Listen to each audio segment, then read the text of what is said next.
Here, proud member of the 2013 Graphic 45 design team, and thrilled person in general to be on the top 30 list for the 2014 Graphic 45 design team.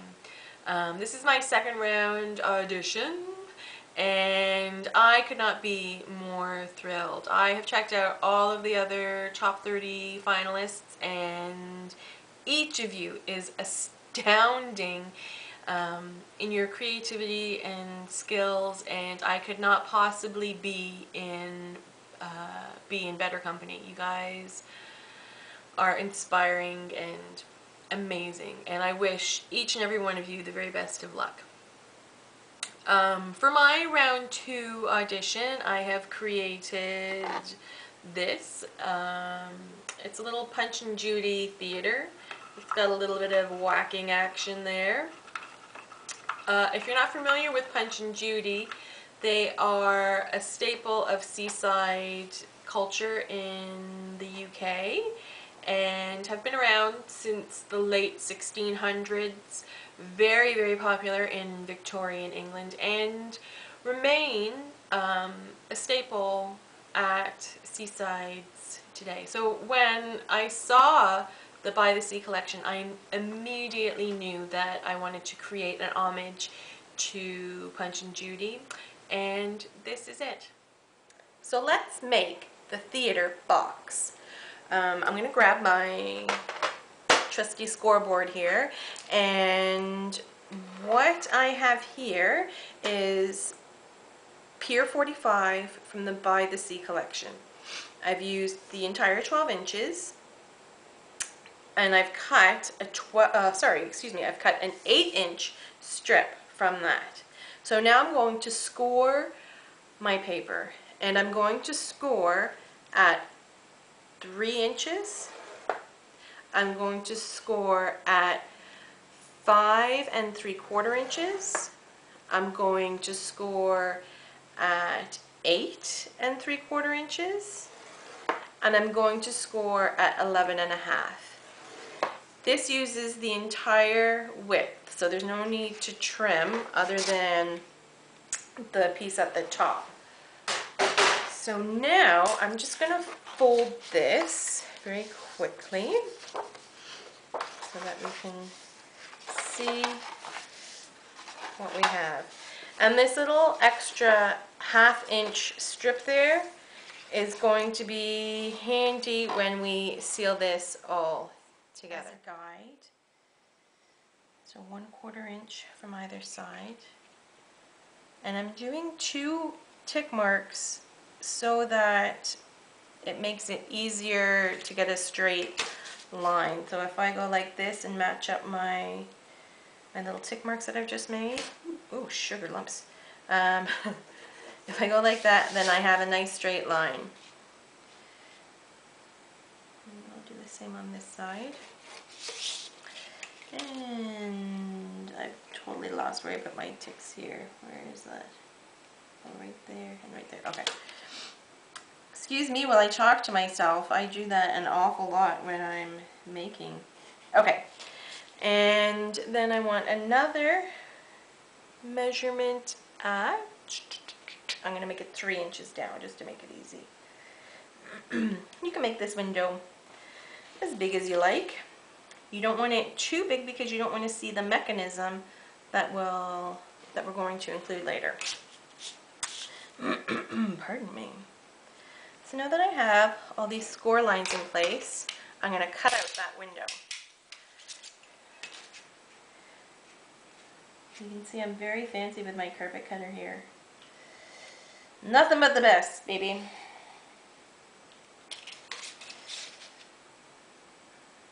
If you don't have one of these healing cut mats, they're so handy. I think I have about 3 of them now. And of course I prefer the messiest, junkiest one of all.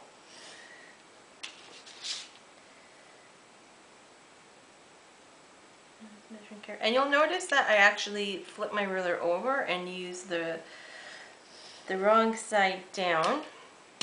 The reason that I do that, I started doing that in design school, is because this cork backing, which is very handy for not skidding around, also provides a little bit of a gap between the paper and the edge of the ruler. So if you actually do it this way, you're getting a nice sharp, your knife can go right to the very edge. If you're using this side, there's that little bit of space there and you can get a little bit of a wobble. That's just something I learned in design school that I've continued, which is probably a little bit dangerous, but hey. So there's our window. Next, what I'm going to do is this back panel here, I'm just going to replace the anchors and stars. Even though I love the anchors and stars, I do want to place a seaside scene back there. So that's my next step. So I've cut out a panel which fits in perfectly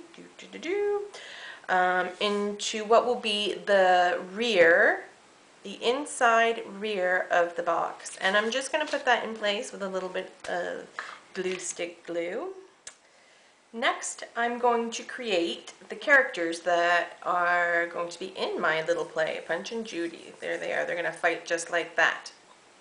And what I do is I take a drinking straw and a coffee stir stick, and you'll notice that these are actually a little bit thinner, and this will be chopped down too. And what my aim is I'm going to flatten out this straw just like this. Oops, and I've just wrecked it, but that's okay. I'm going to flatten out my straw a little bit, and what this is going to do is prevent my characters from swiveling. And you'll notice that does not fit, but this does, and it'll glide easily up and down, and that's exactly what I want.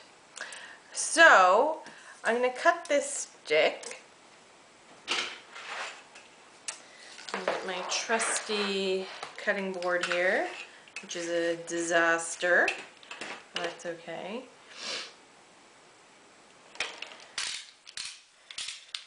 And my X-Acto blade.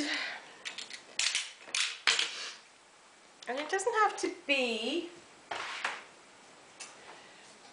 perfectly straight, but it does have to be narrow enough to go down into the straw. And what you want to do is give it a good sand, because you do not want it to get caught on, you don't want any like wooden splinters to get caught on the way up or down.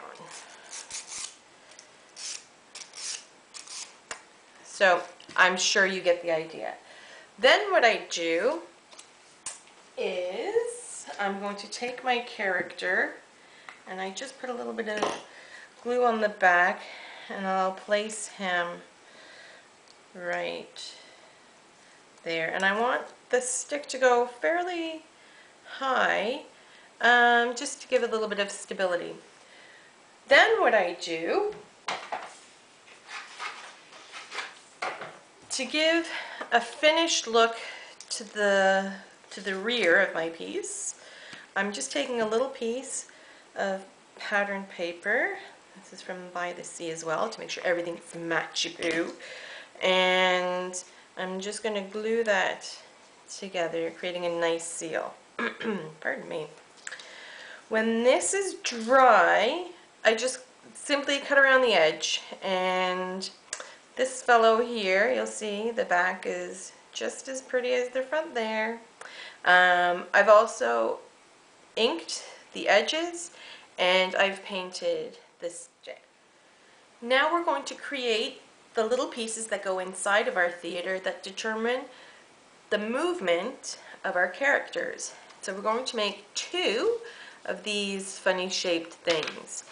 And I'll put a template somewhere, a link to something, to a document, so that you can copy this.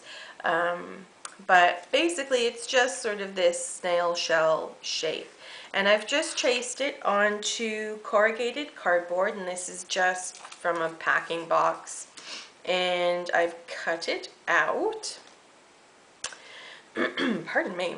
And so what I've done, I've cut out my cardboard piece, and then I've taken a strip of set sail. This is 3/4 of an inch or 2 centimeters wide by about 6 inches. And I've started right at this drop point right here, and I'm just gluing, taking hot glue and running a bead right along there, and then pressing it into place, and then holding it for a second, letting that set. And you can see my cardboard piece is aligned right to the center of this piece of paper. So I'll let that set, and then some more glue. And I have to be honest and tell you that I hate hot glue guns, because every single time I use them, I burn myself. Aw, poor me. Okay, so, and then at the end,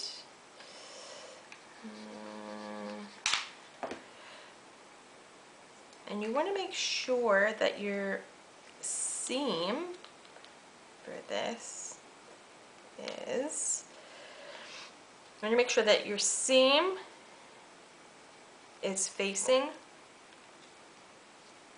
in this direction. My next step is to create a sort of little platform that will go inside of the theater to help facilitate the movement of my characters. So what I've done is I've cut out, again with just a scrap piece of corrugated cardboard, is I've cut out a piece that is 2.75 inches by 3 inches. And then I've covered it both sides with set sail. So here's my piece. And you'll notice that there are 2 holes right in the center of my little piece of cardboard on my little platform. Those holes are big enough for these little pieces of flattened straw to go through. And it's just a regular drinking straw. So make your holes as big as whatever your straw is, because I'm sure that there are different sizes of straws. Okay, so what I'm going to do next is place this sort of in there, and I want it just barely sticking out of the bottom, and I'm going to hot glue it into place. And this is going to be a little bit messy, but that's okay, as long as it stays put. Here we go. Oops. And I do want to make sure that they remain straight and sort of upright. So I'll let that dry for a moment, and I'll work on the other side, and hopefully my glue gun has not run out of glue, which it probably has, because that's what happens every time I pick up the camera. My battery has died, my memory has filled up, so that's a little bit long on that side. There we go. And you're just sort of holding these in place with the glue. So now we're going to put all of our pieces together to make our little theater. I'm going to take this piece, our little platform, and I'm going to glue it in place at about 1.25 inches from this ledge. I'm just going to use some hot glue.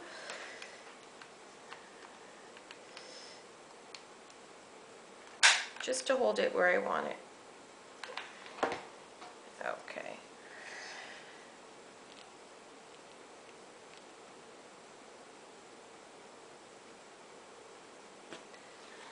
So there's the first part. The next thing I want to do is I've taken one of these little wooden spools and I've chopped it in half. I'm going to place 1/2 of this spool on one of the side panels, right over here. I've marked a little tick there, which is 2¼ inches from the bottom and 1¼ inches, or sorry, 1.4 inches from this fold. And again, I'll provide a diagram so that it's not quite so confusing, me just throwing numbers out at you. And what I'm going to do is I'm going to just glue this right over that little tick mark. I've gone ahead and glued the sides of my theater to the corrugated cardboard, and I've done this to help me to make sure everything's aligned. I've also added the second spool on the opposite side, and there's a hole that goes all the way through the paper, through this spool and to this spool, but this spool does not have a hole on the other side. Now what I want to do is take those funny shaped things that I cut out earlier, and I want to place them onto my little piece of doweling. And the important thing to remember here is just that when you put your two pieces on the dowel, that they go on initially in the same orientation, so they both go on the same way. After they've gone on the same way, you can adjust them and move them about a little bit. So there you go. Now what I want to do, and if you've made your holes a little bit too big and they're moving around too much, all you need to do is place a little bit of hot glue right by there so that they stay in place. What I want to do now is place this. It's going to take a little bit of fiddling here. Excuse me for a moment. I'm placing this through the hole. And what I want to do is make sure that these two pieces align with the holes that are underneath my little platform. And I think that might be just right. I'm just going to move this just a tiny bit. Let's see. Excellent. So now that part is all set to go. What I'm going to do next is I'm going to trim this off, and I'm going to place one of these just to give the outside a finished look. I'm actually going to place one of the keyholes there, and I'm going to trim off my doweling and place this Tim Holtz windy key thing. If you purchase these from the store, they actually have a little screw in the bottom, but you can take this screw out and you'll have a nice little hole. So I'm just going to chop this off and sharpen the end so that it fits right in there. I have now placed my ornate keyhole onto the side, and I have added a couple of little brads just to finish it off. I've taken my skewer. Something I have done here is actually add a little piece of cardboard just to prevent it from slipping around. And I've sharpened the end of the doweling and painted it black just to sort of camouflage anything that might poke through. So now I'm going to put this into place. It's a bit fiddly, but it'll get in there. There we go. And that should be perfect. So now I can add my little handle here. And I'm just going to add a little bit of glue right inside there to hold it all in place. There we go. So now, if I open up the back and turn this, the handle, you'll see that the inside mechanism is working perfectly. And it's not really moving anywhere because we've added this little tiny piece of cardboard just to keep everything in place. So now we can seal this sucker up. When the inside of your theater is completed and you're ready to add your characters, what I would suggest doing is trimming the excess length off of the straws inside. I believe mine are about ½ an inch tall now, and then begin removing the excess length from the stick that your character is sitting on. The length right here is about 1.5 inches. What I would suggest doing is maybe cutting your stick to about 2 inches, and through trial and error, place your characters inside, move the mechanism, and just remove about 1/4 inch at a time until you're happy with the results. So now that my box is all closed up, I can add my little characters inside, and if I twist this, the characters will go up and down and give each other a good whack. I still need to embellish the outside of my little theater, but one other thing that I'm going to make is a lid, and I do not want this fixed into place. I just want something that I can pop right on top, just like that. So that way, if I want to change the characters, or if I need to get in there to fiddle with something, all I have to do is pop this off and easy peasy, off we go. So to create this, all I did was cut a piece of paper 4¼ inches by 4 inches, scored at the ½ inch mark, and just made this little really super simple box that just fits on top as a lid. So the next thing I'm going to do is I'm going to grab some tags and stickers and all sorts of fiddly things, and I'm going to add those to my box to sort of gussy it up. I'm still adding finishing embellishments on my piece, but I thought I'd just talk a little bit about my process and embellishing. So what I usually do is start off with the big pieces and layer, and what I'm aiming for is creating depth and visual interest and all those designy things.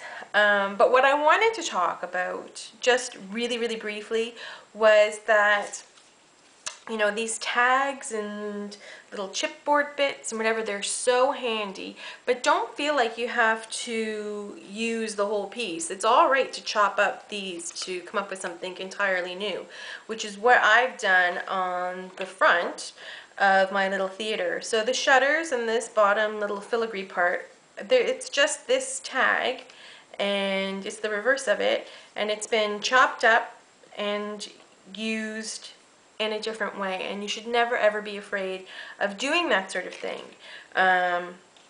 So yeah, I mean, it's kind of boring to watch me sort of fiddle and fart about trying to, you know, make something pretty. But yeah, I'm going to continue to work on this just a little bit more, I think.